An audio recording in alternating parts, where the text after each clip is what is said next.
Saya hanya akan menyampaikan satu kaidah di dalam tasawuf yang dinukil dalam kitab Qawaidut Tasawuf. Kitab ini adalah karya Syekh Abil Abbas Ahmad Zarruq Al-Fasi.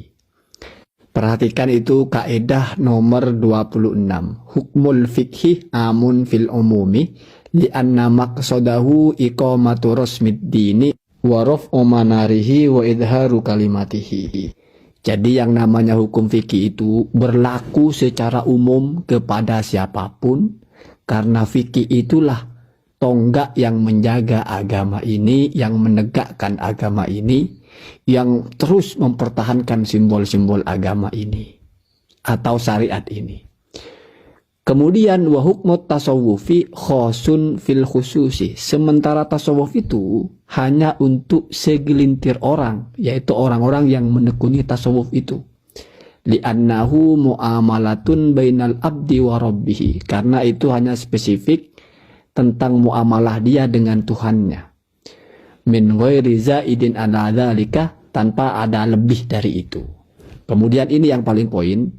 Famin sama, maka dari itu sohah adalah sesuatu yang sah, adalah sesuatu yang punya legalitas, adalah sesuatu yang memang sudah sewajarnya. Apa itu?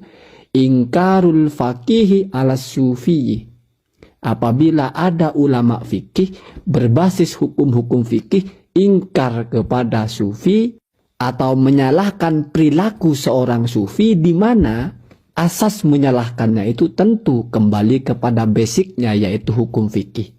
Artinya apabila ada kelakuan siapapun mengklaim dirinya walilah atau apalah atau sufilah, lalu bertentangan dengan hukum syariat, bertentangan dengan fikih, maka orang itu harus diingkari oleh ulama fikih, dan ingkarnya ulama fikih ini adalah sesuatu yang sah.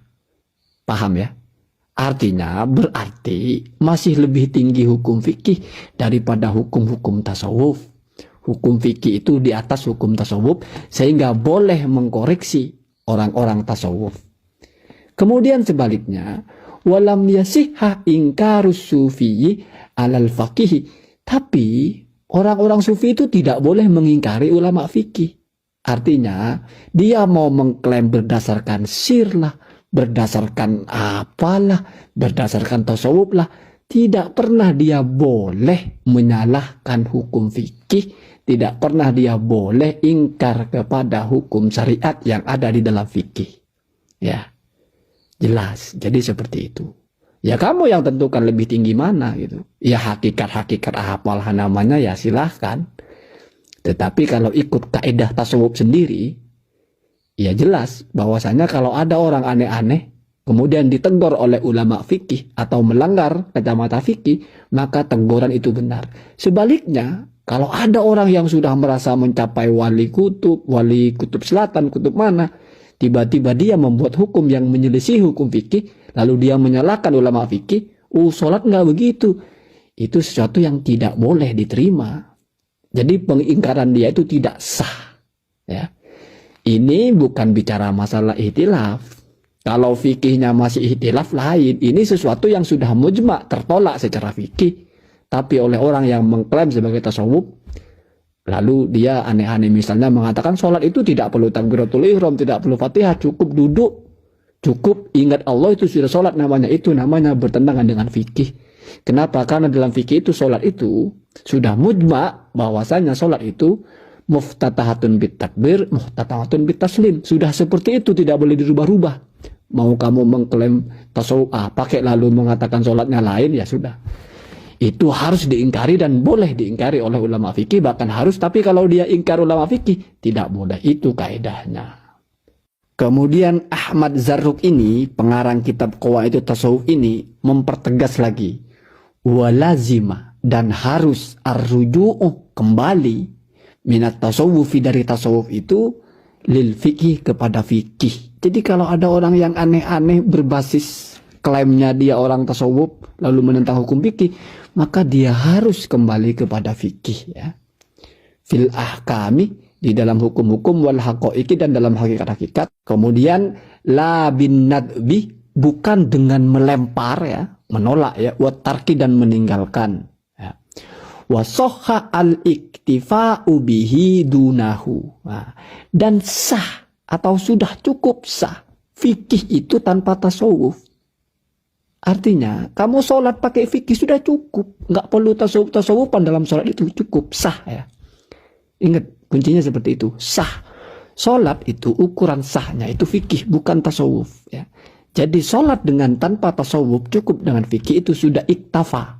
Soha iktifa'uhu bidunahu. Bidunihi maksudnya. Sudah sah bahwa cukup fikih itu tanpa ada tasawufnya. Tetapi sebaliknya, walam yakfi at-tasawufu anil fikhi bal la yasihhu dunahu. Tetapi sebaliknya, ya, tidak cukup tasawuf itu kalau terlepas dari fikih. Ya. Bahkan tidak sah ada tasawuf kalau dia tidak sesuai dengan hukum fikih. Jadi orang yang ikut torikot lah, ikut terikat lah, ikut terbuka lah, atau ikut apalah. Lalu dia sholat tidak pakai wudhu misalnya, sholat menghadap ke selatan misalnya, sholat cuma 3 waktu, nggak 5 waktu, atau apa-apa yang oleh ulama fikih diharamkan secara ijma, dia bilang halal lah atau apalah. Itu tidak bisa seperti itu. Tidak boleh. Itu aneh. Ya. Kenapa? Karena itu namanya dia bertasawuf tanpa menggunakan fikih. Itu tidak boleh. Wala yajuzu arruju'u minhu ilaihi illa bihi. Dan tidak boleh kamu itu kembali ke dalam tasawuf itu kecuali kamu itu harus dengan beserta ikut fikih gitu ya. Ya. Wa in kana a'la minhu rotabatan fahuwa aslamu wa a'lamu maslahatan. Walaupun lah orang berfikih dengan tasawuf itu lebih tinggi derajatnya. Memang tasawuf itu kan kekhusyuan ya, khudur. Tetapi daripada kamu bertasawuf tanpa fikih, lebih baik kamu berfikih tanpa tasawuf, karena itu lebih selamat dan juga lebih maslahat ya. Jadi ini poinnya. Kita kalau tidak tahu tasawuf, ya tidak ada masalah. Kenapa? Karena kewajiban kita adalah mengamalkan fikih, bukan tasawuf. Walaupun memang orang yang fikih sekaligus tasawuf itu lebih tinggi, tetapi tetap lebih aman kamu itu fokus kepada mengedepankan fikihnya. Ya. Jadi di sini memuji tasawuf juga, a'la martabatan itu atau rotabatan ya. Wakilah martabatan lebih tinggi martabatnya. Iya, kamu ahli tasawuf, sholat dengan memakai fikih jelas lebih mulia daripada hanya sebatas memakai